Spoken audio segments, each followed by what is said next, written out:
इस देश की सबसे बड़ी बर्बादी जो शैक्षणिक संस्थानों की हो रही है, वो शायद इस देश के बाकी लोगों को नहीं दिख रही है, लेकिन हमें दिख रही है और हम उसकी बर्बादी के शिकार भी हो रहे हैं। और इसलिए हम ये प्रेस कॉन्फ्रेंस कर रहे हैं। हम इसके आखिर में फिर बात भी करेंगे कि इस प्रेस कॉन्फ्रेंस के बाद क्या होगा। फिलहाल मैं विश्वविद्यालय से निष्कासित किया गया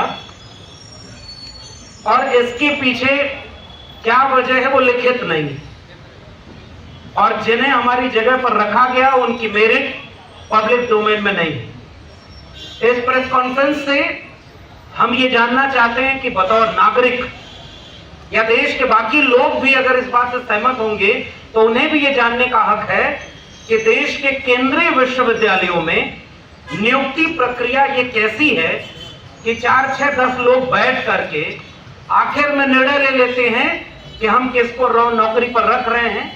और ये कोई सामान्य नौकरी नहीं, ये एक विश्वविद्यालय के प्रोफेसर की नौकरी है, सेंट्रल यूनिवर्सिटी के प्रोफेसर की नौकरी है, और जो इस कदर भ्रष्टाचार में लिप्त है कि वो किसी को भी चुन चुन कर नौकरी से निकाल रहे और अपने विचारधारा के लोगों को, अपने पार्टी के कैडर के लोगों को, और जिनकी मेरिट बेहद खराब है उनको अपने अनुशंसाओं पर नौकरी दे रहे हैं। और अगर ऐसा होता रहा, जिसके शिकार मैं अकेला नहीं, मेरे जैसे दिल्ली विश्वविद्यालय के तकरीबन 1000 प्रोफेसर हुए हैं, जो कोई 4 साल पढ़ाया तो कोई 14 साल पढ़ाया, कोई 20 साल पढ़ाया, और 24 साल भी पढ़ाने वाले लोग नौकरी से निकाल दिए गए। तो जो नियम कायदा बना है उसके शिकार तो वो लोग भी हुए जो कुछ नहीं करते थे, जिनकी मेरिट नहीं चेक की जाती। दिल्ली विश्वविद्यालय और देश के तमाम विश्वविद्यालयों में 1 मिनट, 1.5 मिनट, 2 मिनट के इंटरव्यू होते हैं, जिनमें कायदे से 2 सवाल भी नहीं पूछे जा सकते, लेकिन उस पर आपकी पूरी किस्मत का फैसला किया जाएगा। एकेडमिक मेरिट का कोई मतलब नहीं।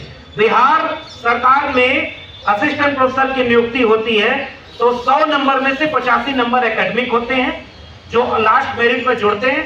15 नंबर का इंटरव्यू होता है। इंटरव्यू बोर्ड के सामने इंटरव्यू देने कौन आया इसकी कोई पहचान सार्वजनिक नहीं होती, और हमारे यहाँ चुन के रखा जाता है कि आजकल सुन रहे हैं दिल्ली विश्वविद्यालय में पर्चियां चल रही।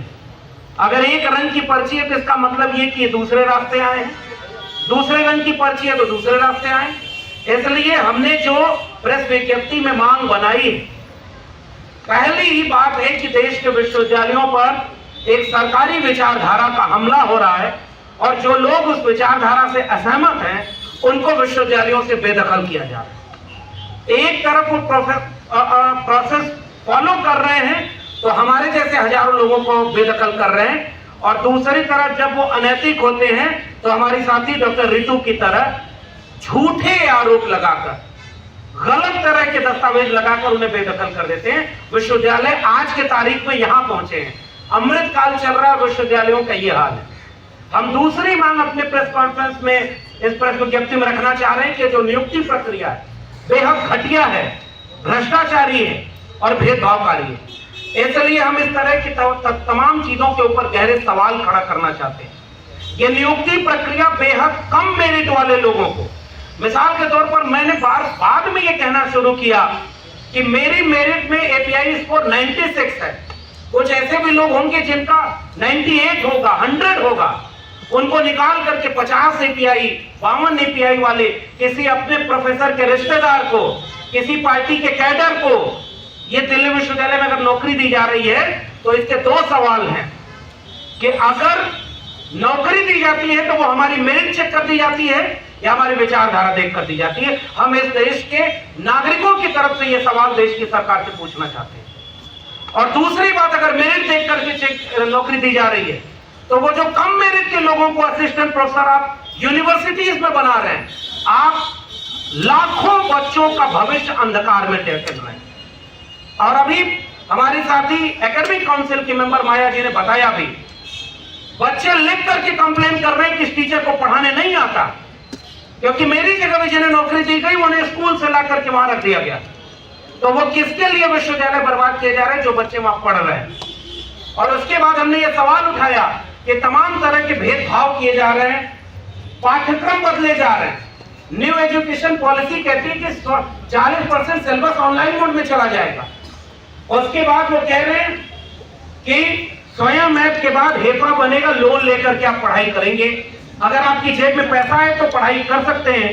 बाजार में बिकने वाले सिलेबस बनाए जा रहे हैं, एक विचारधारा के आधार पर वो सारी चीजें की जा रही है, इसलिए हम इस मांग को उठाना चाहते हैं।